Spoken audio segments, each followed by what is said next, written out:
pessoal, aqui é a professora Franciele, mais uma vez para o canal Biologando, e nós temos um grupo que trabalha com plantas medicinais e agora nós estamos começando um trabalho com óleos essenciais.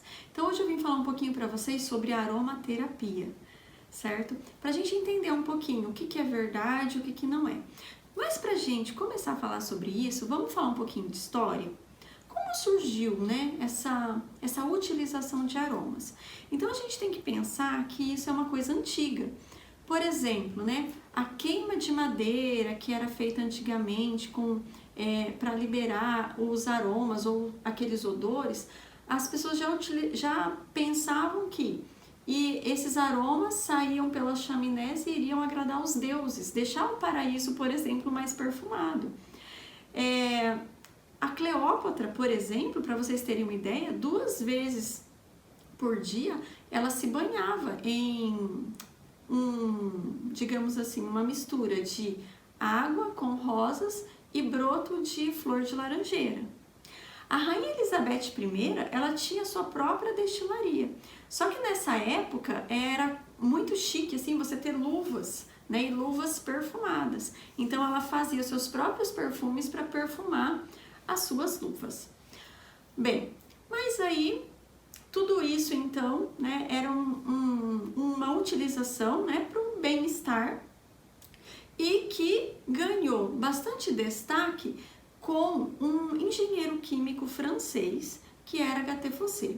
Para falar um pouquinho sobre ele, Gattefossé, ele era francês e a família dele tinha uma perfumaria na França. E eles, para ajudar os produtores de lavanda, né, que eram explorados na época, né, e vendiam as suas lavandas por um preço muito baixo, a família dele começou a comprar aquela lavanda para extrair os óleos de lavanda, né, inicialmente com o objetivo de fazer perfumes. Bem, mas Gattefossé, ele sofreu um acidente no laboratório e queimou o seu braço. E essa queimadura aí, então, né, foi de certa forma grave, ele foi para um hospital e foi procurar medicamentos para tratar aquela queimadura. Mas houve uma infecção bacteriana e tudo sempre estava piorando e não estava melhorando. Mas aí então Gattefossé, tá, ele resolveu fazer o quê? Utilizar o óleo essencial de lavanda para cicatrizar então aquele ferimento. E a experiência dele deu certo, tá? Então ele conseguiu tanto o efeito antibacteriano quanto a cicatrização. A partir daí, ele passou a pesquisar ainda mais sobre a lavanda e sobre os aromas.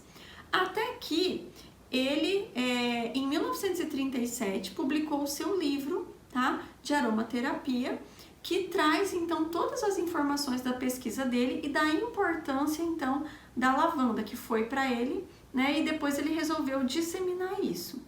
Ele então também criou a primeira revista para falar de aromaterapia. Então, quando a gente fala aromaterapia, esse termo foi criado por Gattefossé. Bom, e para a gente saber como que isso se espalhou, então a gente já tem uma publicação, tá?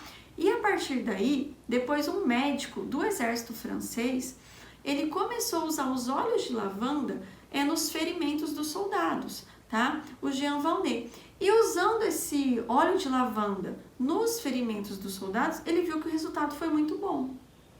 Então, pesquisando mais, né, pegando os trabalhos de Gattefossé, ele percebeu que poderia usar também nos soldados que tinham traumas, né, os soldados que já tinham, né, participado das guerras, né, e estavam com problemas.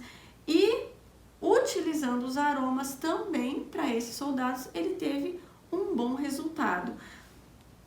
Então, quando a gente fala em aromaterapia, a gente tem que lembrar de tudo isso, né? Então, existe uma história por trás disso. Os aromas, então, eles já foram estudados, estão sendo estudados, basta a gente usar com bastante cuidado.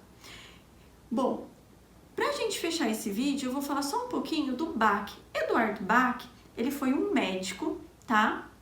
Que ele viveu em 1886 a 1936 e ele tinha muita compaixão pelas pessoas doentes que ficavam nos hospitais. E ele acreditava que para você tratar uma pessoa, você tinha que tratar o corpo, né, e a mente. Então, ele estudou os florais, né? Então, os florais, então ele utilizava daí as flores, né, uma preparação com flores, tá? E criou então os famosos florais de Bach, que são comercializados até hoje.